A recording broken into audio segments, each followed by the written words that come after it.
एक गांव था जहां खेतों के बीच एक पुराना पेड़ खड़ा था और लोग कहते थे कि वहां कुछ अजीब होता है। और वो पेड़ काफी पुराना था पर उतना ही मजबूत भी था।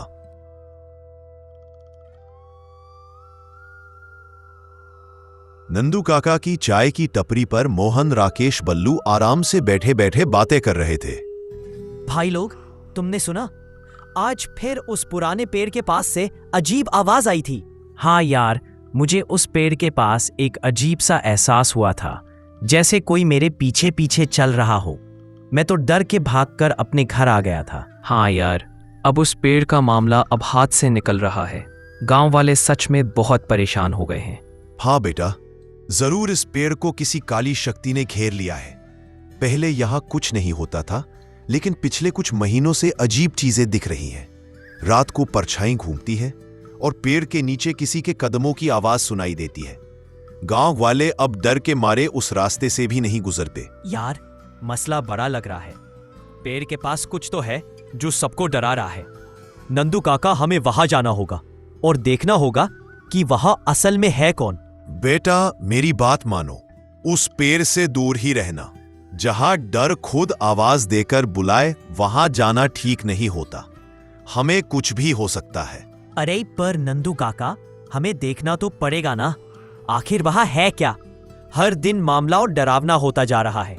अरे बेटा, मैंने कहा ना, वहां जाना ठीक नहीं है। बात को समझो बेटा, उस जगह में कुछ ऐसा है जिसे तुम लोग देख नहीं पाओगे, पर वो तुम्हें देख लेगा।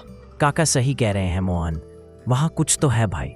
कल रात मैं खुद उस तरफ से आया था, अजीब सी ठंड लग रही थी। पर हमें वहां देखना होगा। डर तो बढ़ता जा रहा है, हमारे सिवा है कौन वहां जाने वाला। बल्लू, तू साथ है तो डर कम लगता है भाई। काका, हम संभाल लेंगे। आज रात उस पेड़ की सच्चाई सामने आ ही जाएगी। हाँ दोस्तों, मैं भी तुम्हारे साथ हूँ। हमारी दोस्ती है तो डर क्या है। चलो दोस्तों, आज देख ही लेते हैं साला है कौन वहां। मैं तो कई बार समझा चुका हूं, उस तरफ मत जाओ। अब तुम्हारी मर्जी है, मत तुम्हें कुछ हो ना जाए।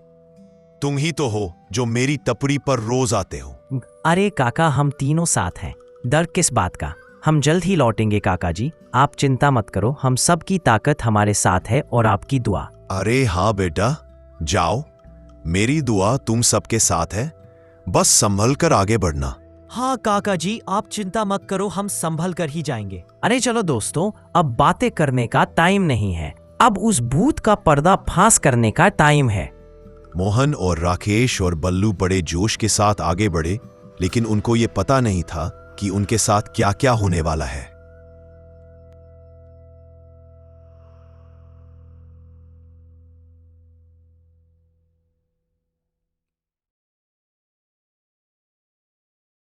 तीनों धीरे धीरे चलते हुए उस बड़े पेड़ के पास पहुंच गए। पास जाते ही माहौल अचानक थोड़ा शांत हो गया, जैसे कोई बड़ी अनहोनी होने वाली है।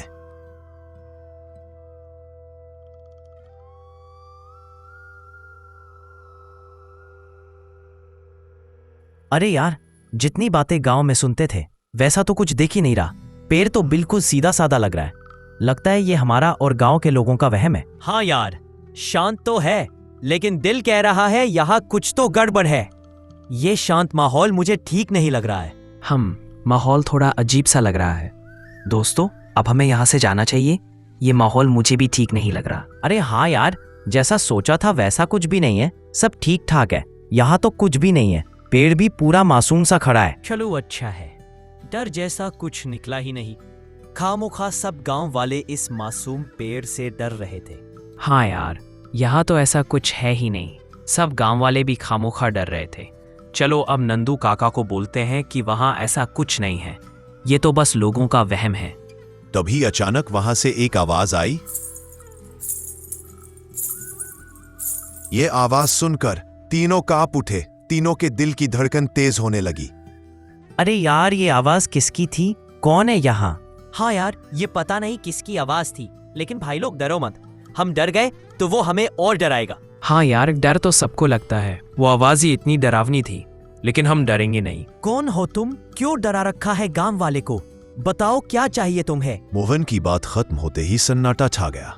तीनों की नजरें उसी पेड़ पर टिक गईं और तभी पेड़ के अंदर से एक धीमी सी आवाज सुनाई दी। मैं यही रहती हूँ, डरने की जरूरत नहीं है। यार, आवाज तो आ रही है लेकिन कोई दिखाई क्यों नहीं दे रहा? अगर तुम बुरी नहीं हो तो सामने क्यों नहीं आती? और फिर उस पेड़ के अंदर से एक आवाज आती है।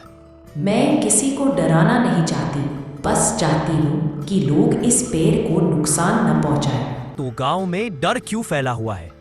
सब तुम्हें बुरा क्यों समझते हैं? वो इसलिए बुरा समझते हैं क्योंकि यहाँ कई लोग इस पेड़ को काटने आए और मैंने उनको डरा डरा के भगा दिया, इसलिए वो मुझे बुरा समझते हैं। अच्छा, तो गांव वाले इसलिए डर रहे थे। अब समझ आया। हम पूरे गांव को जाकर बोल देंगे कि इस पेड़ को कोई नहीं काटेगा। अब सब लोग समझ चुके थे कि इस पेड़ को काटना नहीं है। वही पेड़ जिससे सब डरते थे असल में गांव की हिफाजत कर रहा था और उस दिन के बाद किसी ने भी उस पेड़ की तरफ बुरी नजर से नहीं देखा। दोस्तों, ऐसी मजेदार कहानियां देखने के लिए HD कहानी 111 को अभी सब्सक्राइब करें और अगली कहानी को बिल्कुल भी मिस मत करना।